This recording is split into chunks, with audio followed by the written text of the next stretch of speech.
2 years studying 3 narcissist. Chapter 1. What is narcissism? Narcissism is an extreme self-involvement to the degree that it makes a person ignore the needs of those around them. While everyone may show occasional narcissistic behavior, true narcissists frequently disregard others or their feelings. They also do not understand the effect that their behavior has on other people. It is also a mental condition in which people have an inflated sense of their own importance, a deep need for excessive attention and admiration, troubled relationships, and a lack of empathy for others. But behind this mask of extreme confidence lies a fragile self-esteem that's vulnerable to the slightest criticism. People with narcissistic personality disorder may be generally unhappy and disappointed when they're not given the special favors or admiration they believe they deserve. They may find their relationships unfulfilling, and others may not enjoy being around them. People who show signs of narcissism can often be very charming and charismatic. They often don't show negative behavior right away, especially in relationships. People who show narcissism often like to surround themselves with people who feed into their ego. They build relationships to reinforce their ideas about themselves, even if these relationships are superficial. Types of narcissism. There are 2 different types of narcissism that narcissistic behavior can fall under. The 2 types can have common traits but come from different childhood experiences. The 2 types also dictate the different ways people will behave in relationships. Grandiose narcissism. People with this behavior were most likely treated as if they were superior or above others during childhood. These expectations can follow them as they become adults. They tend to brag and be elitist. Those with grandiose narcissism are aggressive, dominant, and exaggerate their importance. They are very self-confident and aren't sensitive. Vulnerable narcissism. This behavior is usually the result of childhood neglect or abuse. People with this behavior are much more sensitive. Narcissistic behavior helps to protect them against feelings of inadequacy. Even though they go between feeling inferior and superior to others, they feel offended or anxious when others don't treat them as if they're special. The individuals females who were studied aligned more with this form of narcissism. Either all females came from a single mother household where the mother wasn't too involved or over-involved, or they were molested from youth. Signs of a narcissist. Sense of entitlement. A common sign of people with narcissism is the belief that they are superior to others and deserve special treatment. They believe that others should be obedient to their wishes and that the rules don't apply to them. Manipulative behavior. Another common trait of narcissism is manipulative or controlling behavior. A narcissist will at first try to please you and impress you, but eventually, their own needs will always come first.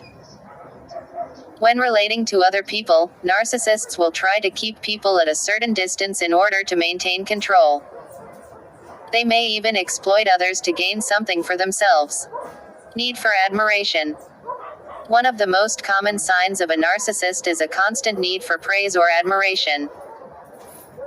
People with this behavior need to feel validation from others and often brag or exaggerate their accomplishments for recognition. They also like to feel appreciated to boost their ego. Lack of empathy. Lack of empathy is another sign of narcissism. This means that the narcissist is unwilling or unable to empathize with the needs, wants, or feelings of other people. This also makes it difficult for them to take responsibility for their own behavior. Arrogance. People with narcissistic behavior already see themselves as superior to others, so they may become rude or abusive when they don't receive the treatment they think they deserve. While they hold themselves superior, they may speak or act rudely toward those that they deem are inferior. Symptoms. Signs and symptoms of narcissistic personality disorder and the severity of symptoms vary. People with the disorder can have an exaggerated sense of self-importance, have a sense of entitlement and require constant, excessive admiration, expect to be recognized as superior even without achievements that warrant it, Exaggerate achievements and talents. Be preoccupied with fantasies about success, power, brilliance, beauty, or the perfect mate and offsprings. Believe they are superior and can only associate with equally special people. Monopolize conversations and belittle or look down on people they perceive as inferior. Expect special favors and unquestioning compliance with their expectations. Take advantage of others to get what they want. Have an inability or unwillingness to recognize the needs and feelings of others. Be envious of others and believe others envy them. Behave in an arrogant or haughty manner, coming across as conceited, boastful, and pretentious. Insist on having the best of everything, for instance, the best WAP.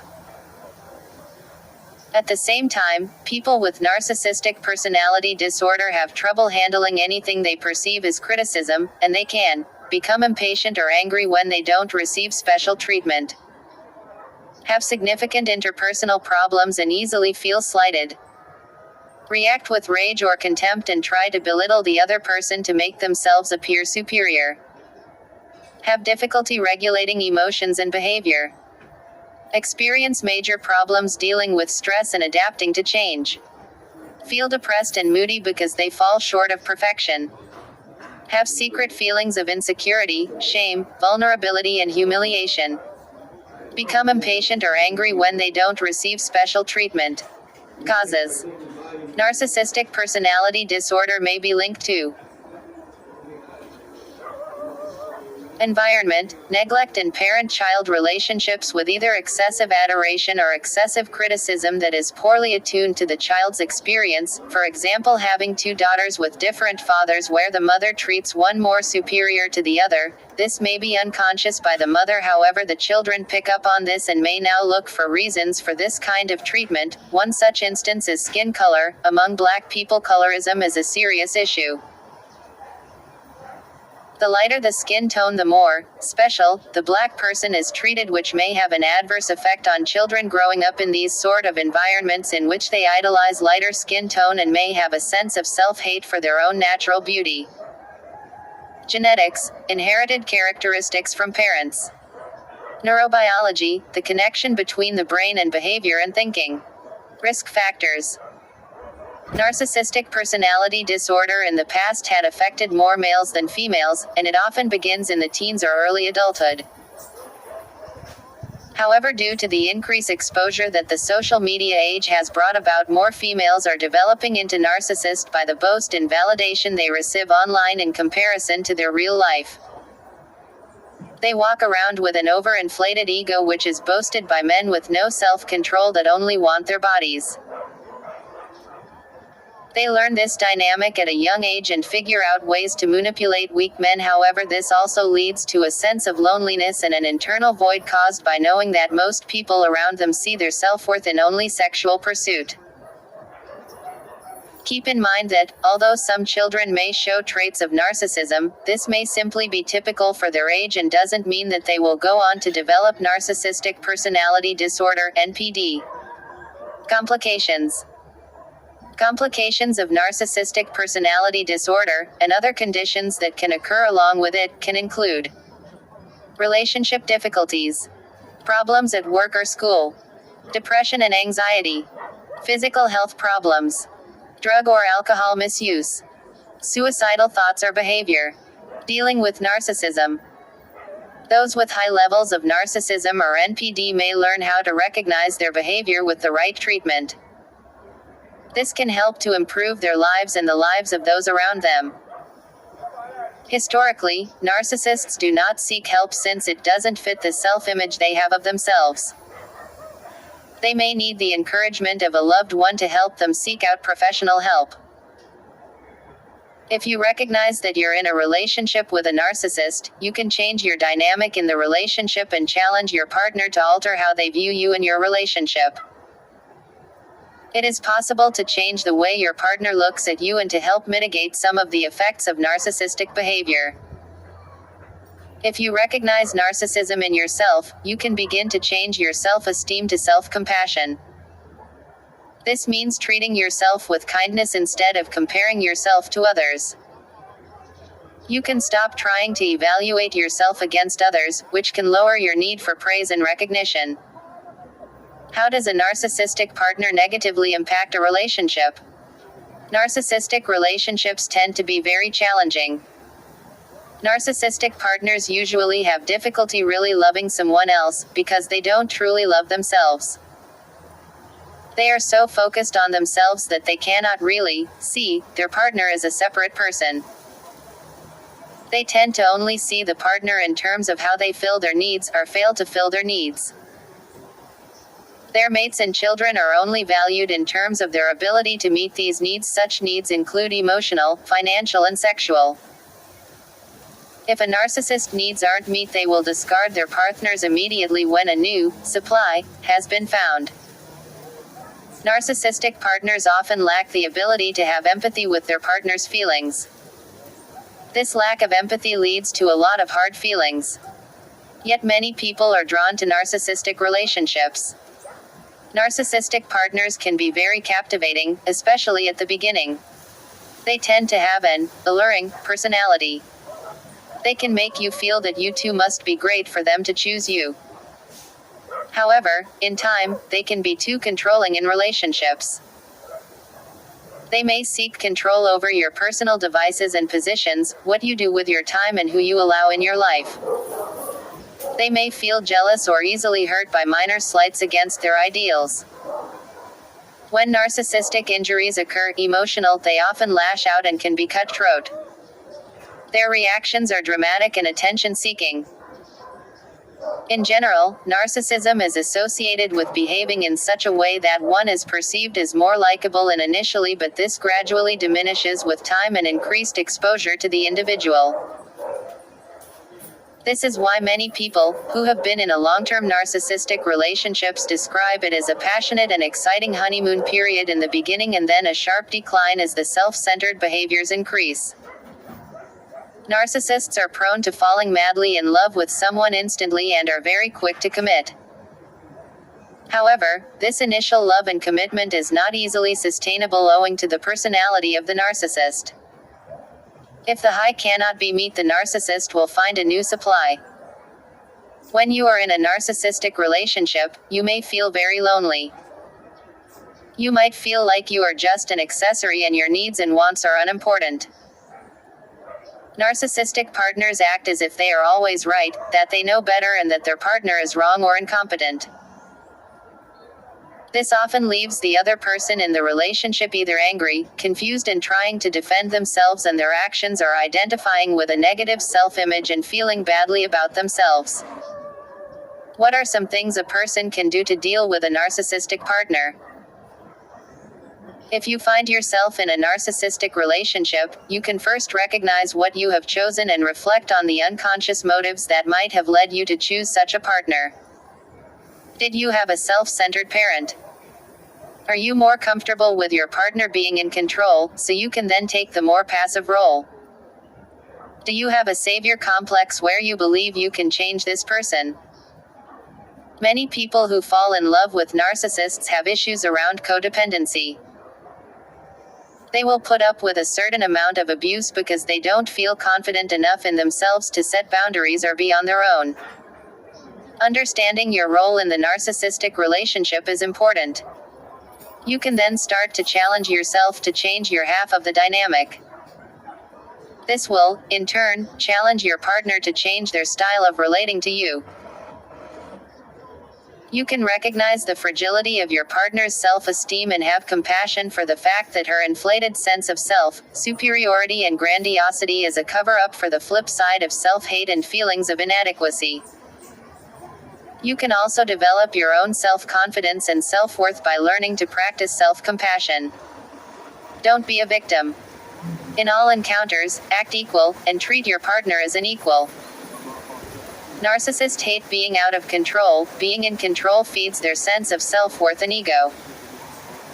If a narcissist cannot control you, they'll either leave or fight harder for the supply you once gave them. How can people face and overcome their own narcissism? A narcissist can challenge and overcome their narcissism by recognizing and separating from both the self-soothing, self-aggrandizing and self-attacking attitudes of their critical inner voice. The attitudes they internalized very early on in their lives. They need to recognize and challenge these attitudes toward themselves and toward others. One method for doing this is through voice therapy. Voice therapy is a powerful technique that quickly taps into a person's core negative beliefs. It is a process of identifying negative thought patterns, critical inner voices, that are driving a person's behavior. It is called individuals learn to verbalize the negative thoughts they are aware of in the second person, as though another person were talking to them.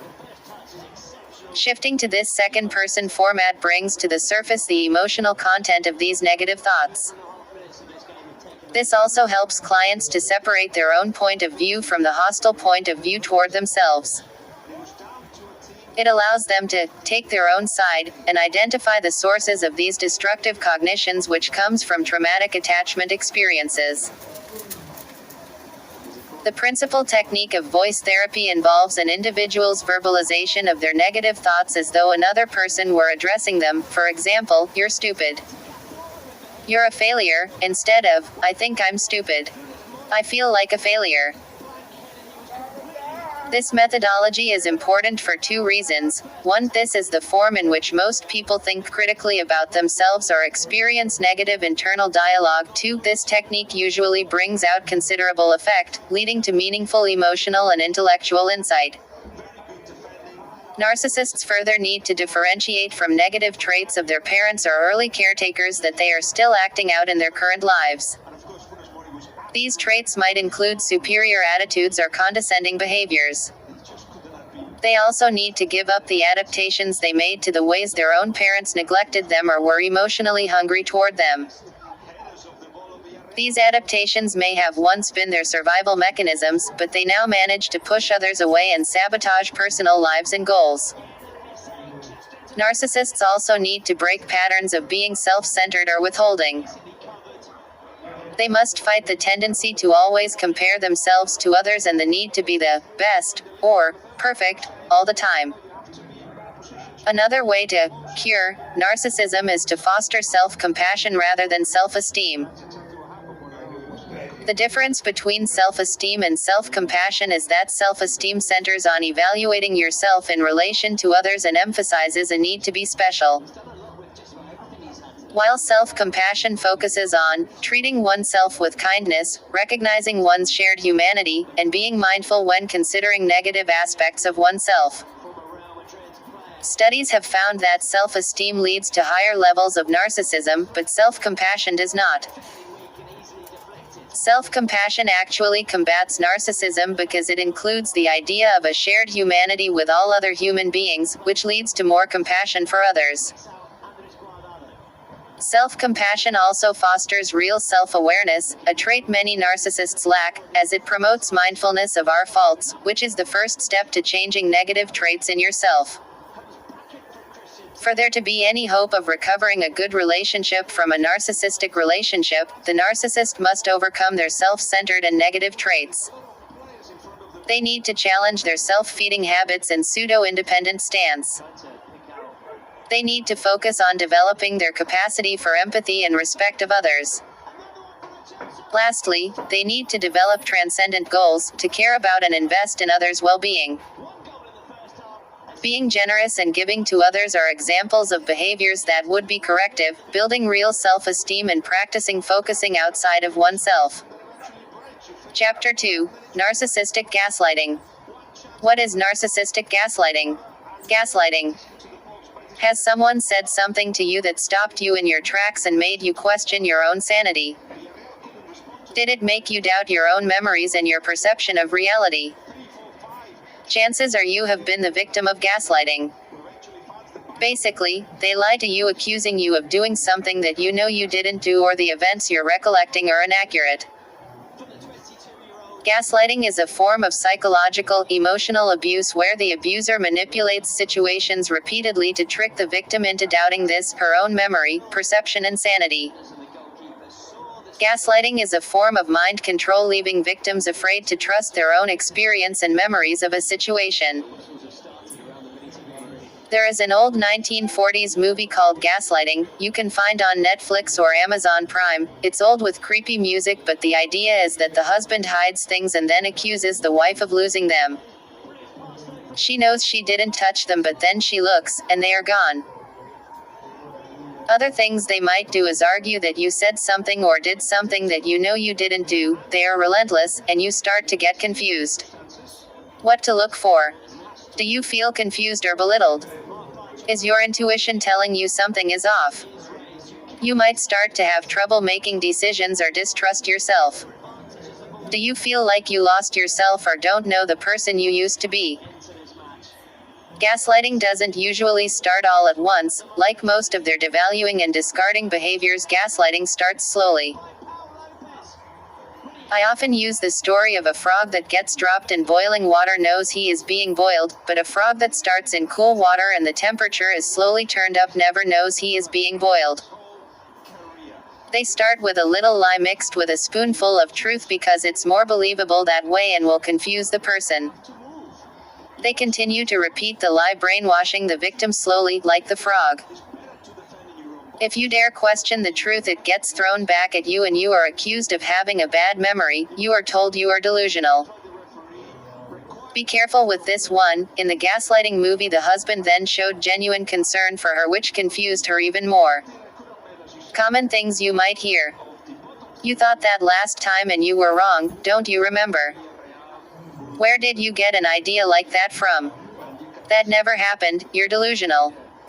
You're making that up, I don't remember that at all. Common ways gaslighting is done. Withholding. The abusive partner pretends not to understand or refuses to listen. I don't want to hear this again, or, you're trying to confuse me, or, you're trying to change me. Countering. The abusive partner questions the victim's memory of events, even when the victim remembers them accurately. You're wrong, you never remember things correctly, or, stop saying that happened, you're delusional. Blocking. Diverting. The abusive partner changes the subject and/or questions the victim's thoughts. You're being delusional, or, you're imagining things, or in the age of social media, outright blocking the individual on all socials, stonewalling any sensible conversation. Trivializing. The abusive partner makes the victim's needs or feelings unimportant. You're going to get angry over a little thing like that. Or, you're too sensitive. Forgetting. Denial. The abusive partner pretends to have forgotten what occurred or denies things like promises made to the victim. I don't know what you are talking about, or, you're just making stuff up. Of course, this leaves the victim confused and blaming themselves, and leaves you feeling crazy as you question your own reality. What you can do. Review things that happened with a different lens. Can you identify any of these patterns? Often journaling about events that happen will trigger a clearer memory of truth. Keep records of things they say that confuse you because you might come back to it as you remember things, and this journal will be your lifeline to sanity. Signs of a narcissistic gaslighter. You feel something is off. Crazy people in their past. Reckless impulsive behavior.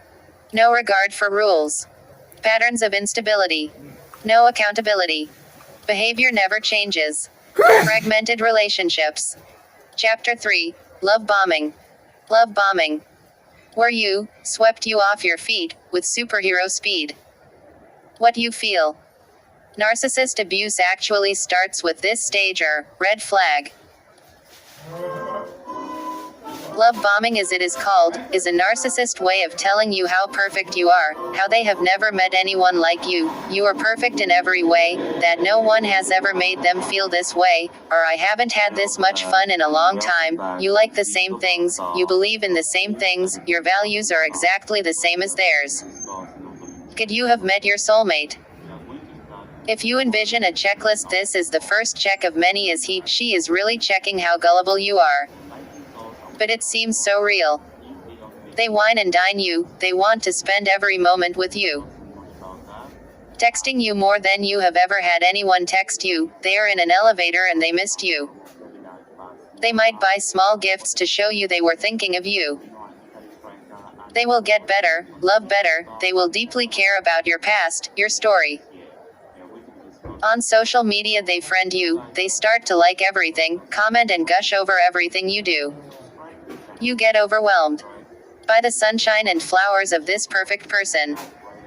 Your defense mechanism goes all crazy, it drops because, wow, this person is perfect for you. What they are really doing. The narcissist is using this step to trick you. To analyze you and learn everything they can about you, they are testing the waters, so to speak. They are learning what kind of family life you had, they have a great sense of how you were raised and if you actually have boundaries, if you keep your boundaries, and like an animal watching their prey they are watching how you react, how you feel, and can they use you as a supply source. They are very excited at the prospect of you falling for their game, they will want to keep you hooked, so they will be testing exactly what they can get away with.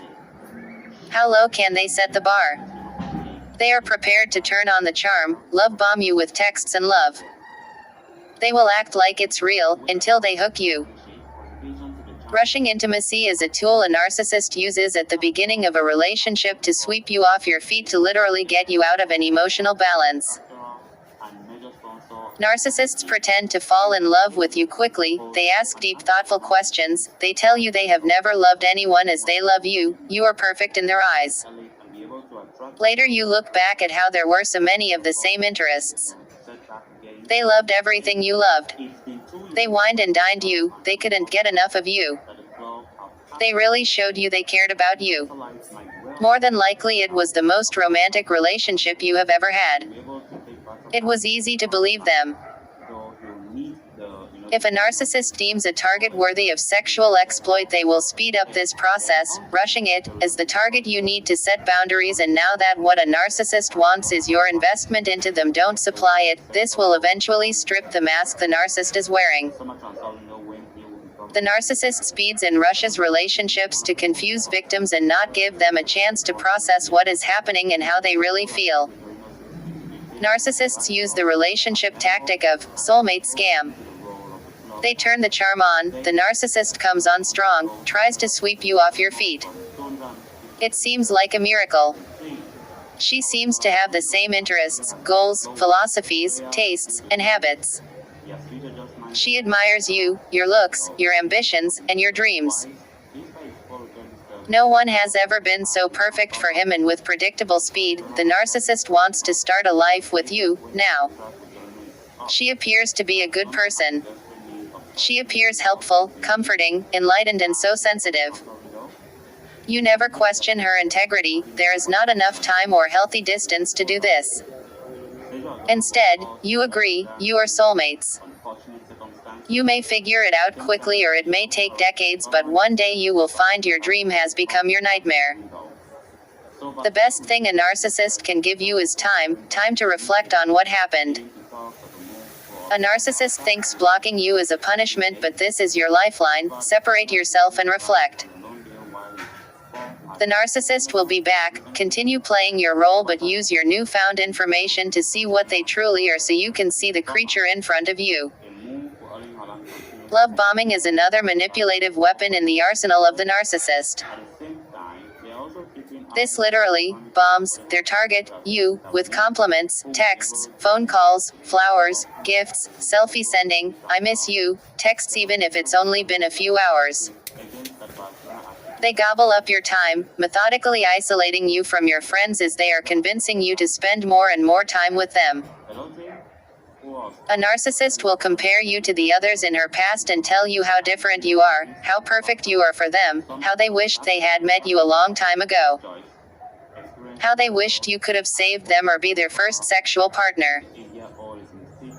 They rush sexual intimacy, talk about moving in together, they go shopping with you, buying household items together, all in a whirlwind romance to marriage.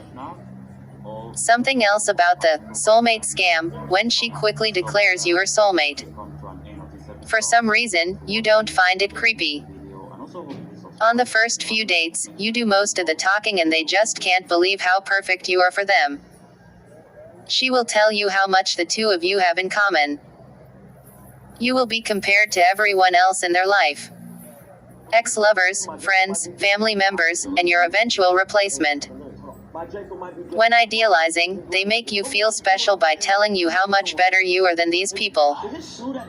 When devaluing, they use these comparisons to hurt you. They tell you very personal stories about themselves. They want to know everything about you. Be very careful about what you tell them too soon, they will use it against you. When being intimate with a narcissist for the first couple of times does the opposite of what they want, a normal person will understand intimacy isn't perfect and a narcissist will start looking elsewhere. They won't make you feel bad if they're still attached to you or have a need for you. They'll lie about the experience, make note of that, you were there to you purposefully made it bad, why is she lying? Think. People either love or hate a narcissist. The reason that this extreme exists is narcissists are highly manipulative and charming. They lie, they are convincing liars, and many times come across as kind and caring people. So, it is quite easy for people to really love them and only see the good in them. On the other end of the spectrum, there are those people who have been exposed to the behavioral patterns of the narcissist long enough to firstly, recognize them and secondly, want no more to do with them. Obviously, there is also a middle ground person who wants to believe the narcissist but is confused by actions not lining up with words. Chapter 4, Fake Emotions. Fake emotions. Characteristically, narcissists are not able to share reciprocal emotions. Therefore, they express emotions that seem appropriate. They may mimic emotions in order to gain leverage in a situation. They are actors, and as easily as they turn on the charm as they can turn on the tears. Using tears to manipulate the heart of the target victim, they gain trust, show sensitivity, and usually with the tears they are declaring their victimhood. Narcissist tears are not genuine and should never be taken at face value. There is always a reason they turn on this pity manipulation. Way too slow. It is all about control, and if you fall for it once, they add that to their tool belt of things they can use against you. Do you remember any of these inappropriate emotions? Laughing or crying at strange times, or not at all? For example, having random episodes of breakdowns that leave you baffled, saying that things are over then coming back like nothing happened. It's as though the narcissist has an emotional detachment to events and experiences that the rest of us are emotionally invested in. In addition, the narcissist may have erratic outbursts of anger that are disproportionate to an event. Narcissists tend to use pity to win a new supply and the use of tears that they can turn on in a second, which is a red flag to watch out for. Supply is someone that will fulfill the narcissist's needs. Narcissists' emotions are rarely reciprocal and almost never compassionate or empathetic. They do use their fake emotion masks to manipulate victims and get their way. Inappropriate emotions is a red flag that can present itself upon a wide spectrum. Mirroring. If it seems too good to be true, it is. What you feel. You've been invited to join a perfect picnic. There's no pesky ants, and you're underneath the perfect shade tree, so you'll feel no burning from the sun. There's a gentle breeze blowing and not a rain cloud in sight. You think you've found the one. Everything you like they like. You never thought you would find someone else that loves everything you love, everything you want in life they want too.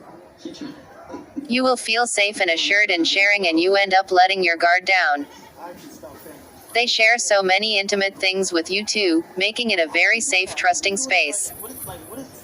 You have so much in common and seem to mesh well together. You're flying high on all the goodness that seems to surround you. There is no reason for you to think this person is anything other than what they've shown themselves to be, and you are in love. What they are really doing. The sad fact is that you have fallen in love with yourself, because this person is mirroring you like a parrot. She is learning your strengths and weaknesses and all about your insecurities. Mirroring your likes and your dislikes and even agreeing with everything you say is a tactic a narcissist uses to falsely charm you and help them determine what source of supply you will be able to provide them with: sex, money, status, cover, financial. What have your prior relationships been like? What did you tolerate in previous relationships and what can they get away with you? You are feeding them the script they will have to play with. Chapter 5, Chameleon. Narcissists are actors playing a role. We call these different roles narcissistic masks. I want you to think of a narcissist as a chameleon that can change who they are based on who they are with. When the narcissist first meets with a prospective, new supply, the intense way they want to get to know you seems so charming and attentive, but please don't be fooled. That interview is giving them the exact script they need to play to win you over. These roles are intended to show you how similar they are to you. If you like a sport, so will they. If you have a dog, then they will pretend to love dogs. Look for the crack in the story. If they love dogs, why do they treat your dog badly? They may tap into your love for dogs to garner sympathy because their dog died, and they can't bring themselves to replace the cherished friend. This type of lie explains why they don't have a dog, and it seems reasonable, so you believe their story. The persona they play is very much on the surface. They might appear to the world as the best girlfriend being attentive, but behind closed doors, they talk behind your back. Acting out the roles of best friend, best lover or prospect, this is what victims believe, and yet there comes a time when things don't add up. Why are they only nice when people are around?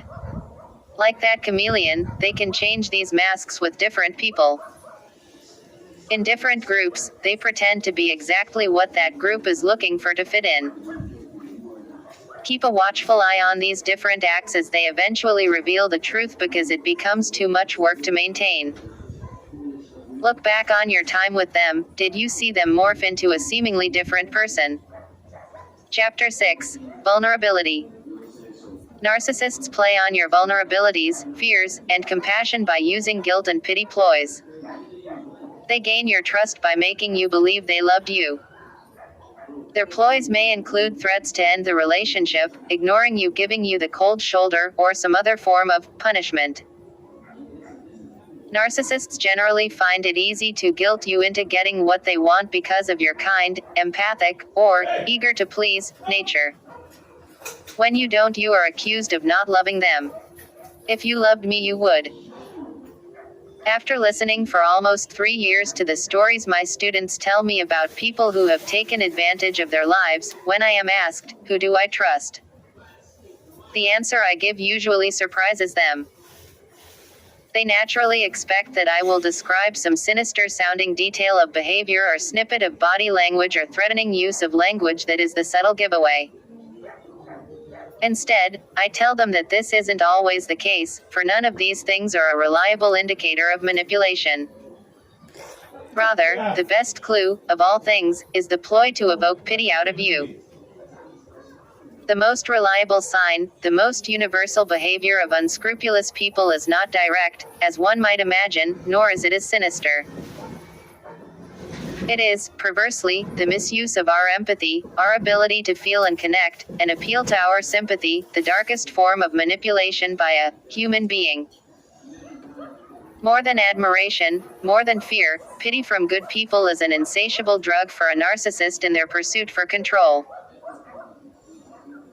When we pity, we are, at least for the moment, defenseless, and like so many of the essentially positive human characteristics that bind us together in groups, our emotional vulnerability when we pity is used against us by those who have no humane conscience. The combination of consistently bad or inadequate behavior and frequent pity plays, Stout continues, is the closest thing to a warning you'll ever get that you are being manipulated. Crazy people in their past. We've all met a guy or girl who has a crazy ex. But, when you've got a narcissist on your hands, you'll see early in the relationship that they almost always tell you some horror stories about their ex or exes. They may say they were cheated on or that they were verbally and emotionally abused. You'll end up feeling sorry for them, and that's the goal. When narcissists find a new partner, they play the victim, masterminding scenarios about their crazy ex. However, if you listen to them talk about their exes or family members, their stories don't add up. It is not uncommon for narcissists to have little contact with their relatives, or to learn that many of the narcissist's relatives don't like talking to them. The narcissist will often use the same excuse as to why none of her relationships have worked out. For example, their ex-lovers are all crazy. Or they have bipolar disorder, or addicts, alcoholics, bad people, or poor parents. You feel bad for them as they seem to have had such terrible luck with all the wrong people. You stick up for them. However, there is a high likelihood that many of these people probably aren't crazy or bad at all. They are just regular people that found out the truth about the narcissist and removed themselves from her life. How can you check this storyline? We had a crazy ex, so what is the difference between us and them? Lessons learned. Look at all the work you are doing to figure this crazy ex out. When you eventually go out there to date again, you will have tools and words that describe what happened. You probably will have a story about how you were unaware this type of person existed, and you will have lessons learned. Ask them as many questions as you can about these past, crazy, people in their lives, and wait, and listen. Did they have any accountability? Whatever you do, never ever take someone's word for the crazy people in their lives. I can see a crazy ex and even a crazy family, but look for their friend pool. Did they have friends? Lifelong, be there if you need them, friends. Of course, in the beginning, they could lie, but over time you need to see if they are reaching out and making plans to see their friends. You want to determine if their friends are calling them to make plans. This will show you if they are stable enough to keep friends. We have already accepted with some proof the crazy family and maybe ex, but other relationships are important too. Chapter 7, Behavior Never Changes. Behavior never changes. What you feel like you're constantly forgiving them and trying to keep the peace, and all the while wondering where the person is that you knew in the start of the relationship. You'll feel like no matter what they do, you just don't want to argue with them about it. This is simply because they've already tired you down to not try to validate your feelings with them, because there is no point. You know how draining it all is, so you feel like you're doing all you can do, just to get through it. Whatever the day may bring. What they're actually doing first and foremost, they have no real plans to change any of the unwanted behaviors. They have fake plans though. This is all through a lot of fast talking and low-dose love bombing. That is who they really are. They don't care how their negative behavior affects you, not one bit. They haven't the conscience capability to care for others, they need to save all that energy for themselves. After all, they're the only one that truly matters, and anyone else is just a pawn. If you tell them how something they did or said made you feel, they will maybe cry and apologize and make promises of changing it, and tell you it will never happen again, but know this. It is all lies. With each time you forgive them, they are getting the message that it is okay to keep treating you this way, because you will always be there and they've got you. Once you are able to show them you have boundaries, they will be aggressive and fight it, because of their fear of losing you as supply. This is where things can get really bad, so don't let the red flags wave with all the hot air they blow up your butt. Get out as early as you can, for your peace and sanity. Hold them accountable for what they've done. They believe you to be dumb and stupid and weak. If you weren't, you would have already gotten them out of your life. They know as long as you're willing to put up with it, that you are weak, and so they have no reason to change. The only change they do is the swapping of the many masks they wear. Rest assured that when you do let them go, they will put the same mask they wore in the start on for their next target. Why? They know it works and get them in. It will remain an unchanged pattern of unchanged behavior, until we say enough is enough. In addition, narcissists are afraid of intimacy, and so cheating is a good tool to avoid the real intimacy and vulnerability that comes with a longer-term, committed relationship. If you suspect that your narcissist is cheating, they probably are. Be very careful when confronting a cheating narcissist, as they do not like being confronted and may lash out at you. Your safety is very important in this situation. A common tactic that narcissists use when confronted is to project what they are doing back onto you. This gaslighting technique takes the spotlight off their actions and pulls the conversation to the victim having to defend himself. In most cases, even when you confront your narcissist with accusations of cheating, it will be denied, or you will be made to feel like the crazy one. This is the first chapter in the "You Are the Crazy One" book the narcissist will fall back on and use against you. It's almost like you are not allowed to speak up about your concerns, and that in itself is abuse. Setting a boundary of no cheating. Define the boundary: thou shalt not cheat. Develop consequences if they cheat. Share the boundary and the consequences with your partner. Be prepared to enforce the consequence, because if you don't, the narcissist will do it again. They quickly learn that your words say, no cheating, but your actions, if they do, are nothing. Think of it this way, that you are giving them permission to cheat if you are not strong and enforce a punishment. Narcissists cheat because it's a game to them, and by getting away with it after being caught, they continue to cheat and lie about it when confronted. Questionable sexual behavior. Common signs of cheating. They become more critical of you, or they are more attentive to your needs than usual. Picking fights more often. Stonewalling communication tapers off. You find your partner has been lying to you. She doesn't want to go anywhere or do anything with you anymore. Your mate begins buying you guilt gifts. Behavior is causing a gut feeling in you that something isn't right. Frequently picks fights with you. Changes in routine, new expressions. Hiding their phone, changing passwords, locking you out. Text messages late at night. Suddenly changing exercise habits and dressing better. New special friends on social media that seem to like everything they post. She also comments on everything they post. Darkness, blackout of time, where were they?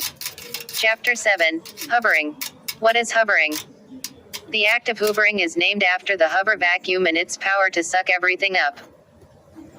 In this case, the narcissist is sucking you back into their lives. The timing of hoovering happens after a breakup, or discard, or a choice you make to leave the relationship. The difficult part of hovering is that, like the manipulation of a narcissist, it starts off slowly and will look well-intended. Imagine you have been with someone for years, and they reach out to make sure you are okay after the breakup. That feels good to know they still care, but this tactic is used to control you. That first innocent text, or checking in late at night, warms your heart to the possibility that this breakup isn't final yet. They have hooked you by planting a seed of hope. A confusing hovering trick one narcissist pulled was calling a month after cheating and pretending nothing had happened, even changing the narrative of the relationship. Had I known more about gaslighting then, I would have recognized it for what it was. By separating my real personality, self, with a character I made up, I could easily see through the basic tactics of this narcissist. What the narcissist wanted was for the denial of the breakup to leave me with self-doubt and confusion, and leave me asking myself, am I going crazy? Have I just been imagining this pain from a breakup? However, this wasn't the first nor the last narcissist I've encountered deploying such tactics. Narcissists are the easiest individuals to read. High-level narcissists are simple once you are able to recognize what they're trying to accomplish. My advice when dealing with a narcissist is to create a split personality and remove your emotions from the interaction. Narcissists love reactions. Either feed them an exaggerated reaction or don't give them any. Hoovering techniques are numerous, such as leaving notes or cards at your house declaring their undying love, sending you sweet texts, checking in on you, or animals, giving gifts like candy or other presents left on the doorstep, Or sending flowers to your workplace. Inviting you to a quick meal, just to make sure you are okay. Inviting you to a special event. Promising they will get help. Losing you has caused them to self-reflect and they are changed now. They say, it will never happen again. Vowing that they love you and can't live without you. Being called to rescue them. For example, having a mental breakdown, and can you please help them just this once? This tactic takes advantage of your compassion and empathy to hoover you back in. Manufacturing a dramatic situation in order to get you to respond and agree to see them again. As you can see, each one of these tactics has an aspect that makes the narcissist look like a good person, or the person you wished you could see again. If you have fallen for a Hoover tactic, it's okay, give yourself a break and try not to be too harsh with yourself. Just understand that the narcissist's goal is not to get you back but to continue to control you and to keep you hooked into being an obedient supply. The cure to not falling for these tactics is to build better boundaries. Narcissists do not like someone setting boundaries on them, so start as soon as you can. What's wrong with me? Why haven't I experienced hovering? Not every narcissist hoovers. It all depends on the circumstance at the end of the relationship. If they have moved on already, they have supply, so they don't need to get you back. Some hoovering might be to keep you on the hook as a secondary supply when the new main supply uncovers their secrets. Although it can be painful at first, don't be sad that you are not being hoovered around. You are being graced in order to start your healing faster. No contact. The grand finale, Book 12, Outwitting a Narcissist. By playing the role they needed, use split personalities to keep your sanity, have the narcissist feel like you're their supply until they get rid of you for a new supply, overwhelm the narcissist with emotions, be the easiest thing to play. Narcissist-like challenges do not give the narcissist a challenge, sometimes taking an L is the real W. Bonus. Chapter 8, Block and Unblock. That person blocked you because somehow you pissed them off and they didn't get the attention or reaction or anything else that they wanted from you. One of the main fears that exists within narcissists, although they might not admit it, is fear of being abandoned, unloved and not getting the attention they believe is theirs. This more than often is related to childhood traumas where either one or both parents weren't active in the narcissist life. As a child they tend to question their self-worth and ask why my parents didn't want me. So when they feel that there's a danger from you that you might leave them, they do it before you can do it. This is their survival mechanism. Now then, after that, when the narcissist is alone she feels the need to get that narcissistic supply back, attention, the need to humiliate others, etc. So they unblock you because they feel endangered. And they want to get those supplies again from you. They might also have blocked you without an apparent reason, and that might be because they were thinking about their fears about you. There can be a lot of things that can make them feel this way. Narcissists are terrified of commitment. They prefer casual relationships over deep relationships as they have more control over their emotions. My personal advice is that you shouldn't take them seriously, or think about what their motives are, cause it can seriously get you confused. I need you and anyone else reading this to know that you deserve better than that. You deserve to be loved by a normal, and emotionally safe person. Chapter 8 Part 2, Stonewalling via Blocking. A narcissist's nature is to block because they use it for power and control, or like a toddler throwing a tantrum. They can do it for absolutely no reason or as the result of any argument or disagreement but fueled by their own disdain of themselves. Generally, healthy grounded adults do not use such a tactic to just cut someone off without even attempting to find a resolution, or cruelly leaving a person for weeks and months of silent treatment with absolutely no explanation. Refusing to even respond to a message when someone is only trying to reach out, usually apologizing for things they haven't done and don't know what they did but just say sorry to keep the peace and try and stop the pain that comes from such an abusive pattern. Make no mistake, when somebody continually blocks and unblocks a person for no apparent reason and refuses to communicate at any normal level, it is abusive behavior. It is stonewalling someone, it is trying to control someone, and it is usually used by them when they are the one who's done something wrong, as a means to avoid taking any responsibility or facing the consequences of their actions, as most healthy thinking adults do not do this. Chapter 8 Part 3 Control via Blocking. In a nutshell, narcissists block you for control. They have honed their manipulative skills to control the people around them, especially the supply. Narcissists can seem like the kindest and most wonderful people in the world. They thrive on selling themselves as the good girls to everyone because it feeds their need for acceptance and attention. Once the supply has been sold on the good guy girl pitch, the narcissist switches gears, showing the supply herself in varying degrees. The hook has been set, you're already caught, so the narcissist doesn't need to focus on trying to sell you anymore. As the narcissist switches to focus on everyone else, you begin to question yourself. Have you done something wrong?